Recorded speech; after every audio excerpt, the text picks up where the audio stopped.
Hello বন্ধুরা, S M Maiti ক্রিয়েশনে আবারও সবাইকে জানাই স্বাগতম। পুরী ট্যুরের সেকেন্ড পার্টে এই ভিডিওতে তোমাদের নিয়ে যাব অপূর্ব কিছু দর্শনীয় স্থানে, যেটাকে আমরা পুরী ট্যুরের সাইট সিন প্লেস হিসাবে চিনি।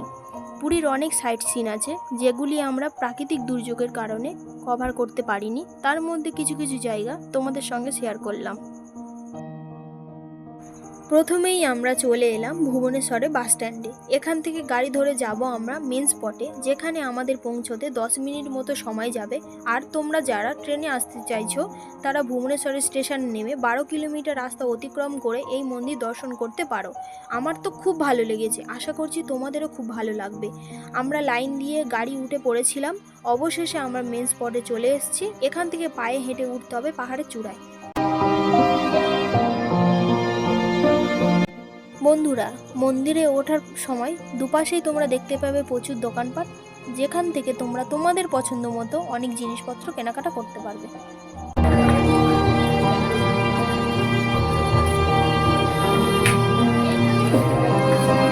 ধবলগিরি একটা শান্তিস্তূপ। উড়িষ্যাতে ধবলগিরি বলতে ধৌলগিরি পাহাড়কে বোঝায়, যা ভুবনেশ্বরের কাছে নদীর তীরে অবস্থিত একটি ঐতিহাসিক স্থান। এটি নেপালের ধবলগিরি পর্বত থেকে আলাদা, যা বিশ্বের 7ম উচ্চতম পর্বত। এটি উড়িষ্যার একটি অন্যতম গুরুত্বপূর্ণ ঐতিহ্যবাহী স্থান এবং ভুবনেশ্বর একটি জনপ্রিয় পর্যটন কেন্দ্র। এখানে লাইট ও সাউন্ড শো হয়, যা ভুবনেশ্বর ও তার চারপাশের ইতিহাসের প্রতিচ্ছবি দেখায়। এটা রাতের বেলা দেখায়, যেহেতু আমরা সকালে গিয়েছিলাম তাই তোমাদের সঙ্গে শেয়ার করতে পারলাম না। আরও একটা বিস্তারিত তথ্য তোমাদের দিই, এখানে ড্রোন নিয়ে যাওয়া অ্যালাউ ছিল না।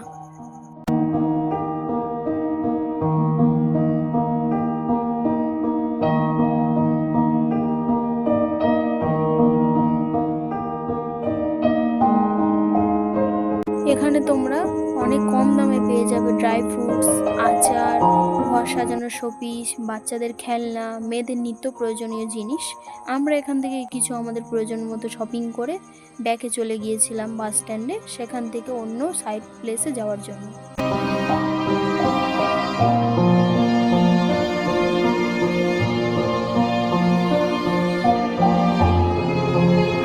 বলতে বলতে আমরা চলে এলাম উদয়গিরি খণ্ডগিরি পাহাড়ে।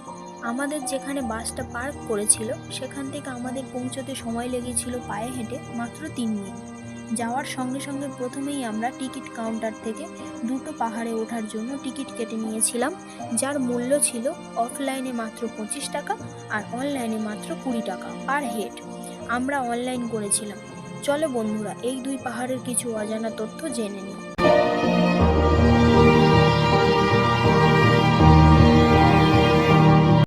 উদয়গিরি ও খণ্ডগিরি হল উড়িষ্যার ভুবনেশ্বরের কাছে অবস্থিত দুটি প্রাচীন শিলাকাটা গুহা, যা খ্রিস্টীয় পূর্ব 2য় শতাব্দীতে কলিঙ্গের রাজা খারভেলের রাজত্বকালে নির্মিত হয়েছিল। এখানে মোট উদয়গিরিতে 18টি গুহা ও খণ্ডগিরিতে 15টি গুহা তোমরা দেখতে পাবে। তোমরা যারা হিস্টোরিক্যাল প্লেস খুব ভালোবাসো তারা অবশ্যই এখানে একবার ভিজিট করতে পারো। এখানে পর্যটকদের জন্য খুবই ভালো জায়গা।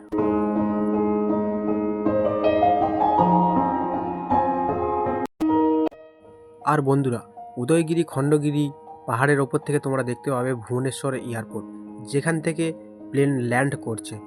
খুব সুন্দর এক অপূর্ব দৃশ্য। উদয়গিরি খণ্ডগিরি এই অপূর্ব দৃশ্য দেখে আমাদের তো খুব ভালো লেগেছে, আশা করি তোমাদেরও খুব ভালো লাগবে। যারা পাহাড় পছন্দ করো তাদের জন্য এই উদয়গিরি খণ্ডগিরি সুন্দর জায়গা। এই পাহাড়ের প্রত্যেকটা কোনায় কোনায় মনে হচ্ছে যেন ইতিহাস লুকিয়ে আছে।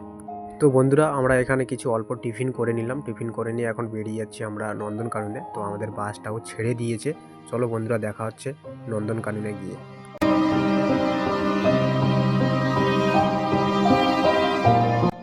তো বন্ধুরা, আমরা বলতে বলতে চলে এসেছি নন্দনকাননে, আর এটাই ছিল নন্দনকাননের ফার্স্ট গেট, যেখান থেকে টিকিট কেটে আমরা ভিতর প্রবেশ করেছিলাম।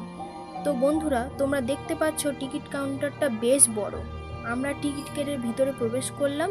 টিকিটের মূল্য ছিল পার হেড 50 টাকা মাত্র। ভিতরে কিছুটা এগিয়ে গিয়ে পড়বে আরেকটা গেট, যেখান থেকে আমাদের টিকিট চেকিং করে প্রবেশ করেছিলাম ভিতরে। আরেকটা তথ্য বলি তোমাদের, এখানে বাইরের খাবার ও প্লাস্টিক জলের বোতল নিয়ে যাওয়া অ্যালাউ নেই।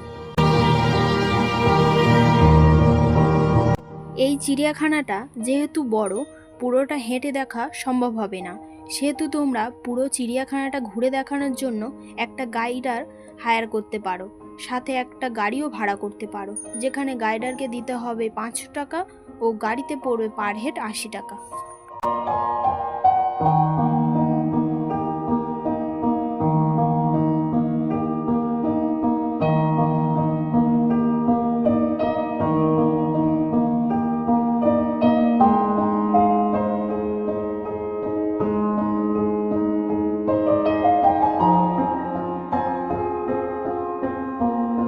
নন্দনকানন, জিওলজিক্যাল পার্ক ও বটানিক্যাল গার্ডেন ভারতের উড়িষ্যা রাজ্যের ভুবনেশ্বর শহরের কাছে অবস্থিত একটি জনপ্রিয় স্থান, যেখানে সুন্দর সাদা বাঘ এবং অন্যান্য প্রাণী দেখা যায়, এবং এখানে বটানিক্যাল গার্ডেন, কাঞ্জিয়া লেক ও বোট রাইডিংয়ের ব্যবস্থা আছে।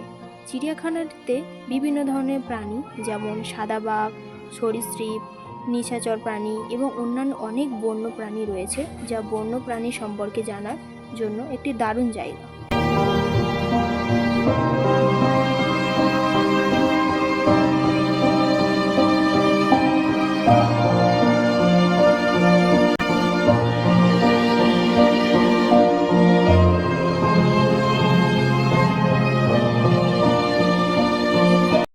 তো বন্ধুরা, আজকের ভিডিও এই পর্যন্ত। দেখা হচ্ছে তোমাদের সাথে নেক্সট পার্টে।